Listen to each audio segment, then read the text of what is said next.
안녕하세요. 반갑습니다. 저는 뉴스타파 그리고 뉴스타파 함께 재단에서 일하고 있는 장광현 PD라고 하고요. 주로 저널리즘 교육, 그다음에 다큐멘터리 제작 맡고 있습니다. 네, 반갑습니다.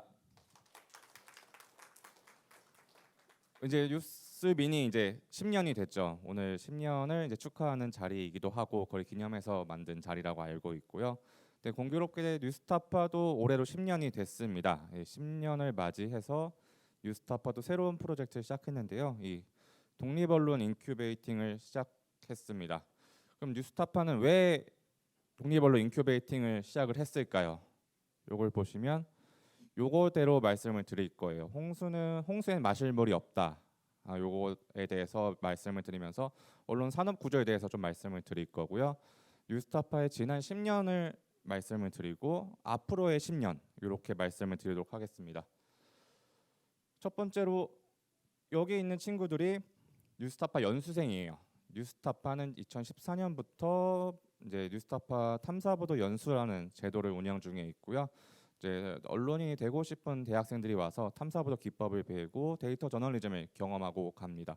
지금까지 한 100명 정도 넘게 수료를 했고 그중에 50명 정도는 현업에서 일하고 있어요. 뉴스타파가 이런 일을 하고 있는 이유는 탐사보도의 저변이 좀 확대됐으면 좋겠다. 우리나라의 우리가 가르친 학생들이 언론사로 입사를 해가지고 탐사 보도를 계속하고 그럼 저변이 확대되고 우리나라 언론 생태계가 보도의 질이 좀 더 나아지지 않을까라는 생각으로 했는데 친구들을 지금 만나서 얘기를 해보면 이런 얘기를 하더라고요.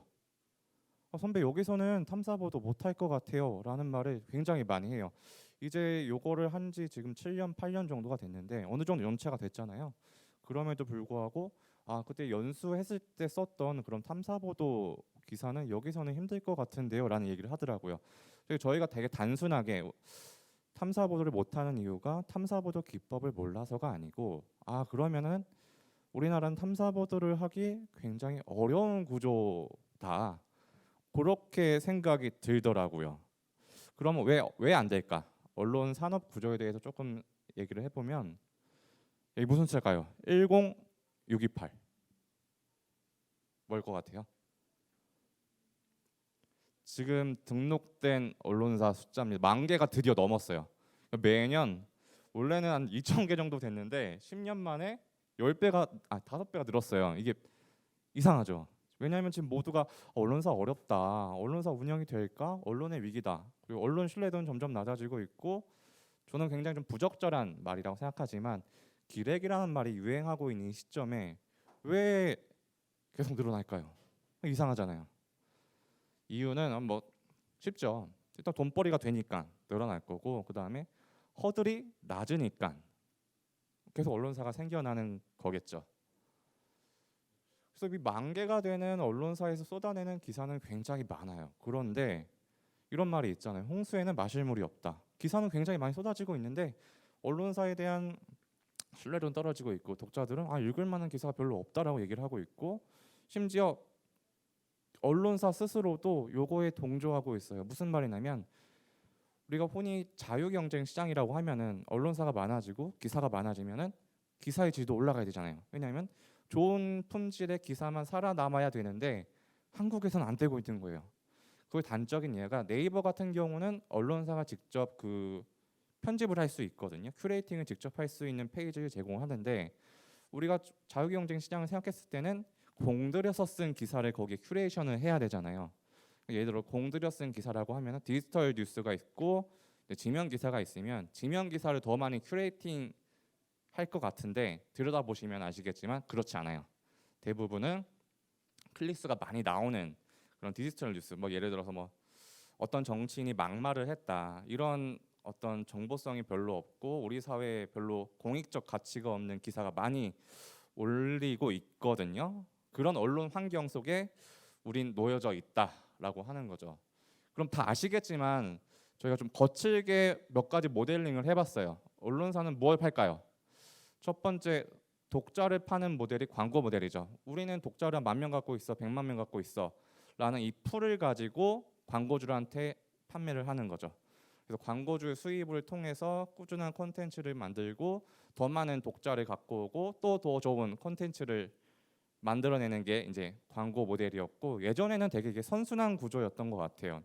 근데 지금은 만개가 되는 언론사들이 더 이상 커지지 않은 광고 시장에 뛰어들어서 만들다 보니 좋은 기사로 승부하는 게 아니고 자극적인 기사, 그냥 PV를 늘리려는 기사로 만들고 있고, 그 다음은 정보 모델이에요. 그러니까 우리 거를 돈을 내고 구독을 하면 굉장히 고품질의 정보를 주겠다라는 게 이제 정보 모델인데, 지금 같은 경우는 기자들보다 독자들이 더 많은 정보를 갖고 있거나 또 정부의 어떤 보도자를 직접 하기도 하고 홍보도 직접 그 시민들한테 하기도 해줘. 그래서 이 정보 모델도 쉽지 않은 모델이고, 이건 19세기 모델인데 정파 모델이죠. 누군가의 특정 정파의 대신 목소리가 돼주고 그걸 지지하는 사람들의 어떤 응원, 뭐 구독 이런 걸 받고 하는 모델이 그 정파 모델이죠. 스피커가 되어주는. 마지막은 이제 뉴스타파는 비영리 모델을 채택하고 있어요. 우리는 임팩트를 판다 이렇게 말씀을 드리고 있는데, 이건 뒤에 말씀을 드리겠습니다. 그럼 비영리 언론학의 KPI는 무엇일까요? 가장 중요한 성과는 무엇일까요? 임팩트라고 생각을 하거든요. 세상의 변화. 그러니까 뭐 좋은 수익을 많이 내는 게 KPI가 아니고 세상에 얼마나 많은 변화를 이끌어냈느냐라는 게 KPI라고 생각을 하고 있고, 실제로 비영리 언론의 선두주자고 가장 큰 비영리 언론이죠. 프로퍼블릭 같은 경우에는 임팩트라는 페이지를 실제로 운영을 하고 있고요. 프로퍼블리카가 매년 이제 발간하는 리포트에도 가장 중요하게 들어가는 게 임팩트 리포트예요. 그러니까 우리가 영리 기업에서 주주총회 할 때 이제 성과를 보고할 때는 얼마나 벌었느냐가 가장 중요한 이제 지표일 텐데, 이제 비영리 언론에서는 세상을 얼마나 바꿨느냐, 그 바꾸는 거에도 뭐 단계가 있어요. 가장 큰 거는 법을 바꾸고, 그 다음은 사람을 바꾸고, 사람을 바꾼다는 거는 뭐 낙마를 한다든가 아니면은 뭐 구속이 된다거나 뭐 이런 게 되고, 마지막은 가장 아래 단계에서는 뭐 관행을 바꾼다든가 이런 변화를 측정해가지고 발간하고 있습니다. 가장 중요한 KPI이기 때문에. 다시 이제 뉴스타파 얘기로 돌아가서, 뉴스타파가 지난 10년간 가장 많이 받았던 질문이에요. 뉴스타파 지속 가능할 것 같아요? 비영리 언론이 한국에서 가능할까요? 라는 말을 10년 동안 굉장히 많이 들었어요. 심지어 제가 입사를 할 때만 해도 주변에 뭐 교수님 포함해서, 친구들 포함해서 야, 그거 몇 년 있으면 없어질 것 같은데 괜찮겠어? 라는 말을 굉장히 많이 들었어요. 근데 뉴스타파는 10년 동안 생존해 왔고 그 다음 10년을 생각하고 있습니다. 그럼 뉴스타파는 어떻게 생존을 해왔을까요? 질문을 바꿔볼게요. 생존 가능하겠어? 라는 질문은 답변이 된 것 같아요. 10년 동안 생존을 해왔으니까 그거는 이제 증명이 된 것 같고, 그러면 우리가 공유해야 될 거는 어떻게 생존을 해왔을까? 변화예요. 뉴스타파는 후원회원에게 준 거는 세상을 함께 바꿔나가는 효능감을 드렸고, 이게 가장 키 포인트인 것 같아요. 그래서 뉴스타파가 가장 강조하고 있는 게, 우리는 이 기사를 가지고 얼마나 세상을 바꿨는가에 대해서 어필도 많이 하고 회원들한테 효능감을 주고 있다. 당신이 뉴스타파를 후원을 하면은 그만큼 세상은 좀 더 나은 방향으로 가고 있습니다.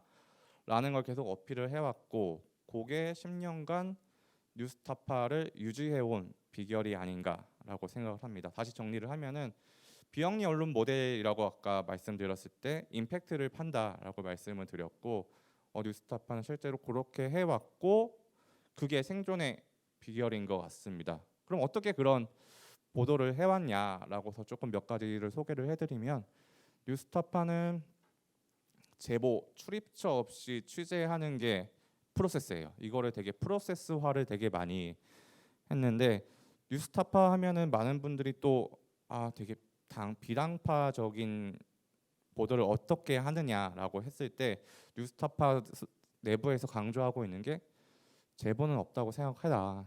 지금 보시면 이게 뉴스타파 제보창이거든요. 제보를 받고 있긴 한데, 제보에 의존하는 보도를 계속하게 되면은 그게 어떤 특정 쏠림이 있을 수밖에 없어요. 왜냐하면 여기 현직 기자분도 계시겠지만 의도가 없는 제보는 없거든요. 어떤 특정한 의도, 뭐 경제적, 사회적, 정치적 의도를 가지고 제보를 하기 때문에 계속 거기에 의존하게 되면은 쏠리게 돼요. 예를 들어서 뭐 친여당지가 돼버리면은 그거에 야당을 비판하는 제보만 들어오게 되고, 또 야당지가 돼버리면 여당을 비판하는 제보만 들어오게 되거든요. 그러니까 이런 비영리 언론으로 살아남으려면은 그런 제보에 의존하면 안 되고, 어떤 문서 추적, 사람 추적, 이런 탐사보도 기법을 이용한 취재를 계속해야 비당파성을 유지할 수 있고, 비당파성을 유지해야 세상에 임팩트 있는 기사를 계속 꾸준하게 쓸 수 있다라는 게 저희 비법이고요. 그런 그런 사례 중 하나는 이제 가장 대표적인 거죠. 조세 도피처 추적 보도 계속 하고 있고, 국제 협업을 통해서 하고 있고요. 이건 아마 뉴스타파만 할 수 있는 보도라고 생각을 하고 있습니다. 이건 아마 많은 분들이 잘 모르실 텐데, 요게 정말 맨 땅에 헤딩을 해가지고 만든 보도예요. 어떤 거냐면, 그 국회 가면은 정책자료집이라는 그런 걸 쓰거든요. 국회의원들이. 근데 그걸 되게 쌈짓돈처럼 되게 많이 썼어요. 근데 이걸 제보를 가지고 한 건 아니고 시민단체와 협업을 통해서 한 거예요. 소송을 통해서 왜 자료 공개 안 하냐? 자료 공개를 수만 페이지를 받아가지고 그걸 몇 달 동안 맨 땅에 헤딩하면서 보고, 아 이거 표절해서 제출하고 돈 받은 것 같은데 다 일일이 찾아낸 거예요.